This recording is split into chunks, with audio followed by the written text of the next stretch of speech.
Oke anak sekalian, kita mulai ya. Assalamualaikum warahmatullahi wabarakatuh dan salam sejahtera. Anak sekalian, mudah-mudahan kalian dalam keadaan sehat walafiat seperti halnya Bapak sekarang. Alhamdulillah, Bapak juga sehat dan kalian bisa mengikuti pelajaran dengan baik ya. Mudah-mudahan kalian konsentrasinya ke pelajaran ya, bukan ke yang lain. Bukan sedang main game, tapi pura-pura mendengarkan ya. Ayo fokus. Nah anak sekalian, kalian sudah menyimak video yang sudah Bapak buat? Sudah apa belum? Sudah. Nah anak sekalian, selamat, kalian sudah masuk ke bab 2 sekarang ya. Masuk ke bab 2 dan kalian sudah meninggalkan bab 1. Ada beberapa di antara kalian yang nilainya masih kurang ya. Mudah-mudahan di bab 2 ini kalian bisa mempelajarinya lagi dengan baik. Bab 2 ini mempelajari tentang apa, Nurul? Apa yang sudah kamu dengarkan dari video Bapak tadi? Makna pembukaan dari Makna. alinea 1 sampai ke 4. Oke. Coba Maryam, apa yang sedikit kamu bisa katakan dari video yang sudah kamu lihat tadi? Ayo Maryam, suaranya di unmute dulu. Gak bisa. Dia nggak bisa, Pak. Oh, gak bisa. Coba Marwa. Ayo Marwa, apa yang bisa kamu katakan dari video yang sudah kamu lihat? Saya ingatnya tuh yang apa, yang alinea 1 dulu, Pak. Iya, gak apa-apa. Apa makna? Ya, kalau apa kemerdekaan ialah hak segala bangsa yang itu. Iya. Kalau gimana ya? Coba ada mengandung apa arti objektif dan subjektif gitu. Iya, betul. Jadi ini ya itu. Itu saya ingatnya gitu. Oke. Tapi saya masih belum ngerti videonya. Oke. Apa yang kamu tidak mengerti, Marwa? Bapak jelaskan. Saya belum selesai juga Pak nontonnya. Oh. Jadi saya cuma nonton sambil ngertiin tapi nggak ngerti. Oke. Siapa lagi nih? Aduh, kok hilang semua ini? Tinggal 2 saja ini, Nurul sama Marwah ini. Yang lain pada tutup kamera. Oke, Nurul, apa yang kamu katakan? Apa yang ingin kamu tanyakan? Barangkali ada yang tidak paham, Nurul.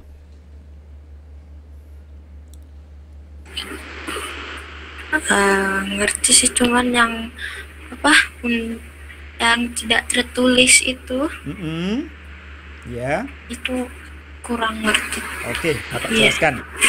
Langsung Bapak tanggapi ya.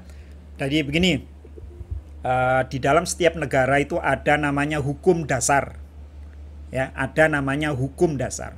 Hukum dasar itu ada yang mengatakan sebagai konstitusi. Apa? Konstitusi. Nah anak sekalian, hukum dasar atau konstitusi itu ada 2. Ada yang tertulis, ada yang tidak tertulis. Ya, yang tertulis kalau di Indonesia dinamai Undang-Undang Dasar. Jadi Undang-Undang Dasar di Indonesia yang kemudian namanya adalah Undang-Undang Dasar 1945 itu termasuk ke dalam konstitusi atau hukum dasar yang yang tertulis. Yang tertulis. Jadi kalau ada pertanyaan, Nurul, Marwa, kalau ada pertanyaan, apa nama Undang-Undang Dasar Indonesia? Maka jawabannya adalah Undang-Undang Dasar 1945. Sama kalau ada pertanyaan, apa nama Konstitusi Indonesia? Maka jawabannya adalah Undang-Undang Dasar 1945. Nah, selain konstitusi atau hukum dasar yang tertulis, ada namanya yang tidak tertulis. Ya, ada namanya yang tidak tertulis. Apa istilahnya yang tidak tertulis itu? Masih ingat? Di dalam video Bapak sudah Bapak jelaskan. Coba siapa saja boleh menjawab. Apa namanya? Apa nama hukum dasar yang tidak, apa istilah bagi hukum dasar yang tidak tertulis? Konvensi. Ayo diperjelas lagi Nurul. Konvensi. Iya, betul, konvensi. Konvensi itu artinya aturan-aturan dasar yang hidup dan terpelihara dalam praktek ketatanegaraan yang sifatnya tidak tertulis. Ringkasnya adalah kebiasaan di dalam bernegara yang tidak tertulis. Itu namanya konvensi. Kalau kebiasaan di dalam masyarakat ada namanya adat istiadat, ada namanya kebiasaan, ada namanya budaya. Nah, tapi kalau di dalam negara namanya konvensi. Jadi konvensi itu kebiasaan di dalam negara yang menjadi peraturan yang wajib dilakukan, sifatnya tidak tertulis. Masih ingat contohnya konvensi? Ayo, siapa yang tahu? Apa contohnya konvensi atau hukum dasar yang tidak tertulis di Indonesia?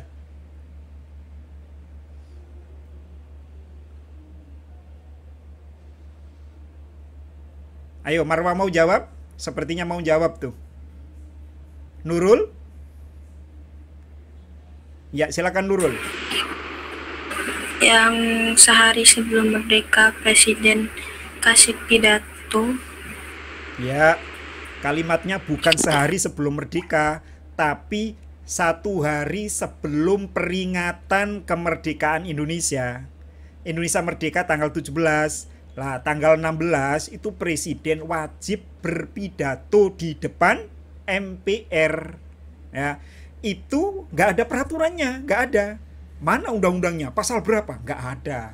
Tapi sudah dilakukan secara turun-temurun, sudah dilakukan sejak dulu, sejak presiden yang pertama, sehingga menjadi hukum dasar.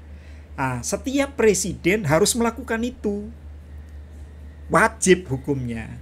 Apalagi contohnya upacara bendera tanggal 17 Agustus, mengibarkan bendera di depan kantor-kantor milik negara, memasang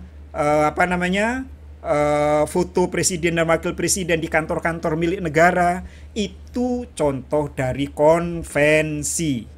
Ya, kalau ditanya mana aturannya, nggak ada, tapi wajib dilakukan. Oke. Nah, apalagi yang perlu ditanyakan? Silakan. Siapa saja bebas bertanya. Yuk.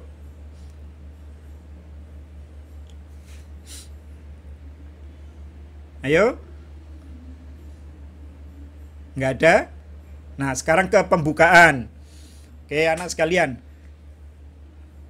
Undang-Undang Dasar 1945 itu dibedakan jadi 2 dulu. Ada Undang-Undang Dasar 45 yang asli. Undang-Undang Dasar 45 yang asli itu adalah Undang-Undang Dasar yang ditetapkan oleh PPKI tanggal 18 Agustus 45.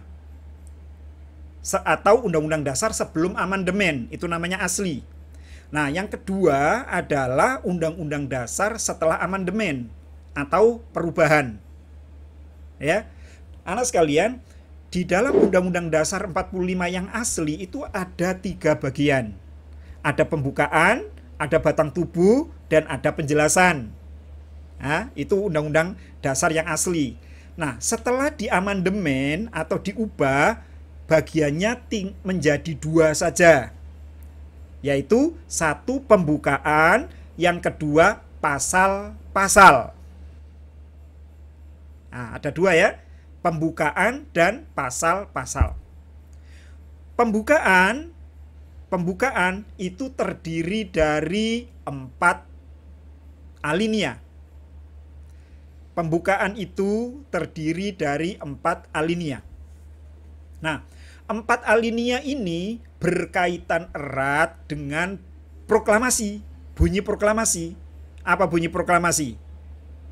Kami bangsa Indonesia dengan ini menyatakan kemerdekaan Indonesia. Alinea 1. Alinea 2, hal-hal mengenai pemindahan kekuasaan dan lain-lain diselenggarakan dengan cara seksama dan dalam tempo yang sesingkat-singkatnya. Alinea 2. Berarti proklamasi itu ada 2 alinea. Pembukaan ada 4 alinea. Nah, perhatikan nih hubungannya antara proklamasi dengan pembukaan. Alinea 1 di dalam proklamasi itu dijelaskan dalam alinea 1, 2, dan 3 pembukaan. Oke ya, alinea 1 proklamasi dijelaskan di dalam alinea 1, 2, 3 pembukaan. Sementara alinea kedua dalam proklamasi dijelaskan di alinea keempat pembukaan. Oke ya. Nah, itu berarti antara proklamasi dengan pembukaan itu memiliki hubungan yang tidak dapat memiliki hubungan yang sangat erat, tidak dapat dipisahkan. Berarti pembukaan itu menjelaskan bunyi proklamasi. Kalau Bapak balik, berarti proklamasi itu dijelaskan secara terperinci di dalam pembukaan. Nah, gitu ya. Nah, Bapak lanjutkan. Nah, anak sekalian, kedudukan dari pembukaan adalah sebagai hukum dasar, sebagai stat fundamental norm atau norma dasar berdirinya negara. Norma dasar berdirinya negara itu pembukaan. Atau bahasa lainnya adalah apa ya? Jadi begini, di dalam pembukaan itu mengandung hal-hal yang sangat penting, ya, hal-hal yang sangat penting yang menjadi pondasi, menjadi dasar berdirinya negara. Sehingga pembukaan itu tidak boleh diubah oleh siapapun, termasuk oleh MPR, nggak boleh. Kenapa nggak boleh, Pak? Kalau melakukan perubahan terhadap pembukaan itu sama dengan membubarkan negara Indonesia. 17 Agustus 45, sama dengan bubar. Makanya pembukaan itu disebut sebagai stat fundamental norm, norma dasar berdirinya negara. Jika norma-norma ini dibubarkan, diganti, diubah, maka Indonesia bubar. Nah, gitu. Nah, pertanyaannya sekarang, apa norma-norma dasar yang ada dalam pembukaan? Nah, ada yang tahu nggak? Apa norma-norma dasar yang ada dalam pembukaan? Sehingga pembukaan itu disebut stat fundamental norm, tidak boleh dirubah. Ayo, ada yang tahu? Di dalam video Bapak ada. Ayo, Dit. Jangan diam aja, Dit. Ayo, Dit, apa norma-norma dasar yang ada dalam pembukaan itu? Tidak ada jawaban. Nurul. Mudah-mudahan Nurul bisa menjawab. Ayo, apa saja?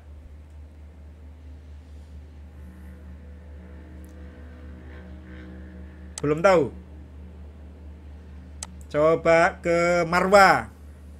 Silakan Marwa.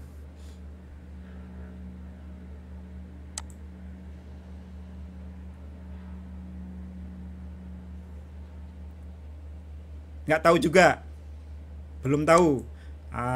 Berarti lihat videonya belum tuntas, atau sudah tuntas tapi belum mengerti.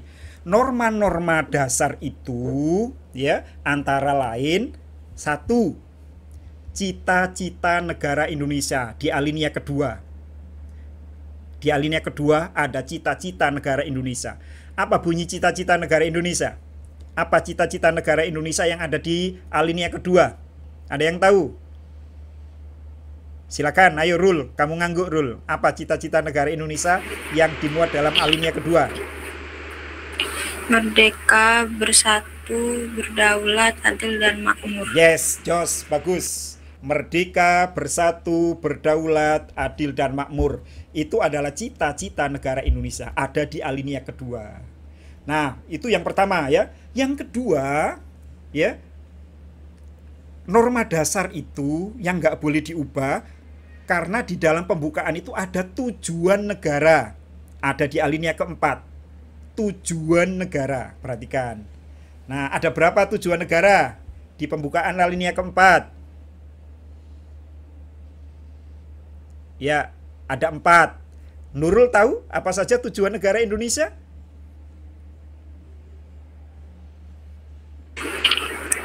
Tahu. Ya, Tahu. coba.